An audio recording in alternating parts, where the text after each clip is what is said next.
नमस्कार। दिल्ली विधानसभा चुनाव को लेकर नया ताजा सर्वे सामने आ चुका है। क्या बीजेपी दिल्ली के लिए दूर नजर आ रही है?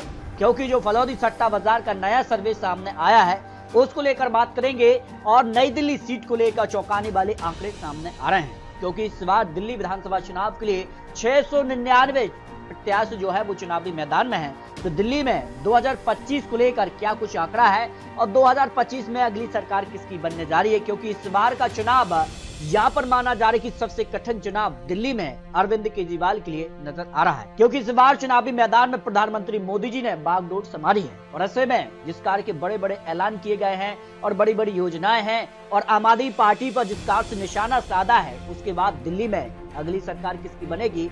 क्योंकि 26 साल से बीजेपी दिल्ली में जीती नहीं है। क्योंकि भारतीय जनता पार्टी के लिए एक बड़ी चुनौती है और प्रधानमंत्री मोदी जी की साख पर भी दाव है। क्योंकि 2014 के बाद प्रधानमंत्री मोदी जी यहाँ पर प्रधानमंत्री तो बने हैं लेकिन दिल्ली से दूर रहे हैं। 2 चुनाव दिल्ली में भारतीय जनता पार्टी यहाँ पर हारी है और प्रधानमंत्री मोदी जी के नेतृत्व में ये चुनाव लड़े गए, जिस कार से आंकड़े सामने आ रहे हैं। क्योंकि 2014 के बाद कई ऐसे राज्य रहे हैं जब पहली बार भारतीय जनता पार्टी ने यह सरकार बनाई है। असम में भारतीय जनता पार्टी चुनाव जीती है, अरुणाचल प्रदेश, त्रिपुरा, उड़ीसा में भी भारतीय जनता पार्टी यहाँ पर चुनाव जीती है। तो दिल्ली में क्या अगली सरकार बीजेपी बनाएगी या फिर बीजेपी से दूर दिल्ली नजर आ रही है? क्योंकि केजरीवाल के पास भी एक न एक ऐसे वादे हैं और इन वादों के दम पर क्या कुछ आंकड़ा है। लेकिन प्रधानमंत्री मोदी जी ने सीधे तौर पर आपदा सरकार यहाँ पर आम आदमी पार्टी पर निशाना साधा है। ईमानदारी, भ्रष्टाचार और शराब घोटाले जैसे कई बड़े आरोप भी यहाँ पर लगा है। तो तीखे हमलों के बीच है। लेकिन दिल्ली विधानसभा चुनाव को लेकर बात की जाए तो नई दिल्ली विधानसभा सीट सबसे बड़ी सीट बन चुकी है और वीआईपी सीट में शामिल है।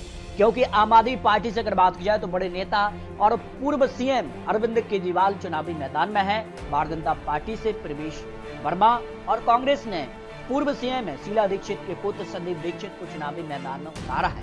लेकिन आंकड़ों की बात की जाए तो यहाँ 2020 के चुनाव के नतीजों में आम आदमी पार्टी अरविंद केजरीवाल ने जीत हासिल की थी और उनको 46,758 वोट मिले थे, जबकि 61% वोट शेयर उनके पक्ष में रहा था। भारतीय जनता पार्टी ने सुनील यादव को टिकट दिया था और 25,000 वोट उनको भी मिले थे और 32% वोट शेयर रहा था।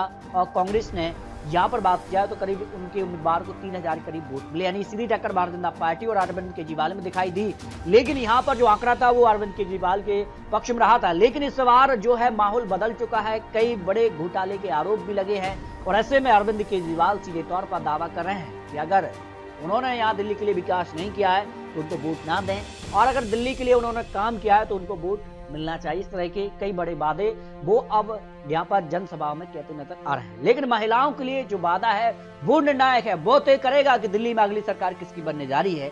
क्योंकि आम आदमी पार्टी ने महिला सम्मान योजना 21 रुपए हर महीने देंगे और जो अब तक के राज्यों के जो नतीजे रहे हैं 2024 के विधानसभा चुनाव में जो परिणाम रहे और उन राज्यों की अगर बात की जाए तो जिस राज्य में जिसकी सरकार है, महिलाओं से जो वादा किया गया है, महिलाओं के लिए जो राशि दी गई है, उसका फायदा उस राज्य में उसको मिला है।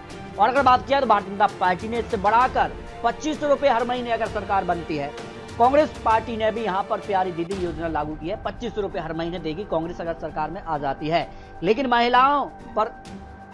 महिला किस पार्टी पर विश्वास करेंगी और किसके साथ जाएंगे, इसको ओपिनियन पोल के आंकड़े भी सामने आ चुके हैं। दिल्ली विधानसभा चुनाव को लेकर बात की जाए तो यहाँ पर अपने अपने जीत के दावे किए जा रहे हैं और जिस कार से माना जा रहा है कि इस बार कई बड़ी चुनौतियां चुनावी मैदान में है। प्रधानमंत्री मोदी जी के लिए भी एक महत्वपूर्ण चुनाव माना जा रहा है।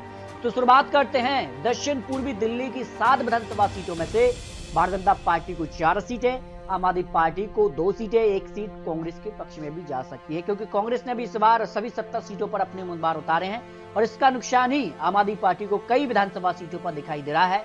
और 2000 यहाँ पर बात की 20 के चुनाव के बाद भारतीय जनता पार्टी ने यहाँ पर वोट शेयर और लोकसभा चुनाव में भी जीत हासिल की है। भारतीय जनता पार्टी अपने वोट शेयर में बढ़ोतरी करती नजर आएगी।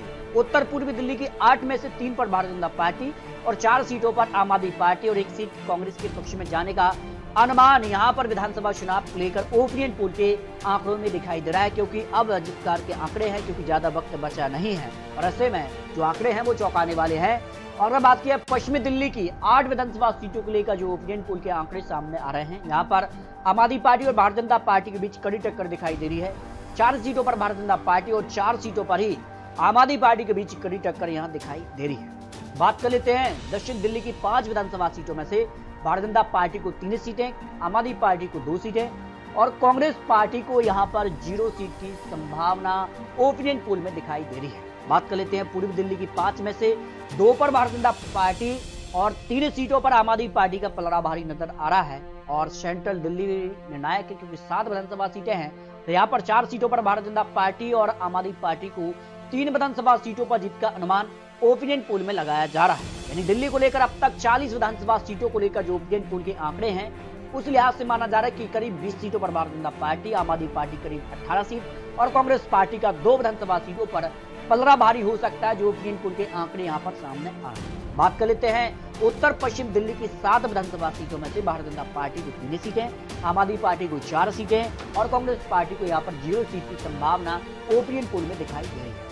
यहाँ पर बात कर लेते हैं दक्षिण पश्चिम दिल्ली की, यहाँ पर 8 विधानसभा सीटों को लेकर जो ओपिनियन पोल के आंकड़े हैं, तो यहाँ पर भारतीय जनता पार्टी को 5 सीटें, आम आदमी पार्टी को यहाँ पर 3 विधानसभा सीटों पर जीत का अनुमान सामने आ रहा है। जबकि उत्तरी दिल्ली की 8 विधानसभा सीटों में से 4 सीटों पर भारतीय जनता पार्टी और 4 सीटों पर ही आम आदमी पार्टी के बीच कड़ी टक्कर देखने को मिल सकती है, जो ओपिनियन पोल के आंकड़े दिल्ली को लेकर यहाँ पर सामने आ रहे हैं। बात कर लेते हैं नई दिल्ली की 7 विधानसभा सीटों को लेकर, तो यहाँ 4 सीटों पर भारतीय जनता पार्टी और आम आदमी पार्टी को यहाँ पर 3 विधानसभा सीटों पर जीत का अनुमान यहाँ पर सामने आ रहा है। कांग्रेस को यहाँ पर 0 सीट की संभावना दिखाई दे रही है। दक्षिण पश्चिम दिल्ली की 8 सीटों का जो ओपिनियन पोल है, यहाँ भारतीय जनता पार्टी को 5 सीटें, आम आदमी पार्टी को 3 सीटों पर जीत का अनुमान सामने आ रहा है। इस तरह से अगर बात किया तो दिल्ली को लेकर 70 विधानसभा सीटों को लेकर जो फाइनल ओपिनियन पोल के आंकड़े सामने आ रहे हैं, इस लिहाज से माना जा रहा है कि महिला वोट बैंक निर्णायक है। इस बार माना जा रहा है कि भारतीय जनता पार्टी के साथ भी यहाँ पर भारतीय जनता पार्टी का वोट शेयर बढ़ता नजर आएगा, क्योंकि जिस प्रकार की बातें हैं और कई राज्यों में भारतीय जनता पार्टी इस योजना का लाभ महिलाओं को दे भी रही है। ऐसे में सीधे तौर पर vote share Bharatiya Janata party का बढ़ेगा और सीटों में भी जबरदस्त इजाफा देखने को मिल सकता है। तो करीब 36 से 40 सीटों का अनुमान भारतीय जनता पार्टी को सामने आ रहा है, आम आदमी पार्टी को भी 32 से 40 सीटों का अनुमान है और कांग्रेस पार्टी को 2 से 5 सीटों का अनुमान हो सकता है। तो यहाँ पर माना जा रहा है कि किस कार के यहाँ पर फैसले होंगे। जबकि फलौदी सट्टा बाजार का जो ओपिनियन पोल भी सामने आया, इसमें अगर बात की जाए तो यहाँ पर फलौदी सट्टा बाजार ने जो अनुमान लगाया, आम आदमी पार्टी को 37 से 39 सीटों पर जीत की संभावना यहाँ पर दिखाई दे रही है, जो फलौदी सट्टा बाजार की भविष्यवाणी सामने आ रही है। बात कर लेते हैं भारतीय जनता पार्टी को लेकर भी जो फलौदी सट्टा बाजार का ओपिनियन पोल सामने आ रहा है, इसमें अगर बात की जाए तो यहाँ पर बीजेपी को 25 सीटें मिलने का अनुमान यहाँ पर जताया गया है। और अगर बात की जाए कांग्रेस पार्टी को लेकर भी फलौदी सट्टा बाजार ने जो ओपिनियन पोल के आंकड़े जारी किए, उसमें कांग्रेस पार्टी को 3 सीटों पर जीत की संभावना यहाँ पर दिखाई गई है। इस तरह से अगर बात की जाए तो वर्तमान स्थिति और जो आंकड़े हैं, जो योजनाएं हैं, उस आधार पर माना जा रहा है कि दिल्ली में यहाँ पर भारतीय जनता पार्टी और आम आदमी पार्टी में ही कड़ी टक्कर होगी। लेकिन कांग्रेस पार्टी 2020 चुनाव के बाद ये माना जा रहा है कि कांग्रेस पार्टी के वोट शेयर में जरूर सुधार यहाँ पर देखने को मिल सकता है। तो दोस्तों, दिल्ली को लेकर अपनी राय रख सकते हैं। क्या भारतीय जनता पार्टी, प्रधानमंत्री मोदी जी दिल्ली में क्या सरकार बनाने जा रहे हैं, या फिर आम आदमी पार्टी अरविंद केजरीवाल एक बार फिर से दिल्ली में सरकार बनाने जा रहे हैं? इसको लेकर अपनी राय रखिए, क्योंकि ये तो चुनावी आंकड़े, चुनावी अनुमान है। दिल्ली की जनता तय ही करेगी, दिल्ली की जनता ही तय करेगी दिल्ली में अगली सरकार किसकी बनने जा रही है। तो मिलते हैं और लेटेस्ट और महत्वपूर्ण विश्लेषण के साथ, तब तक ले जय हिंद, जय भारत।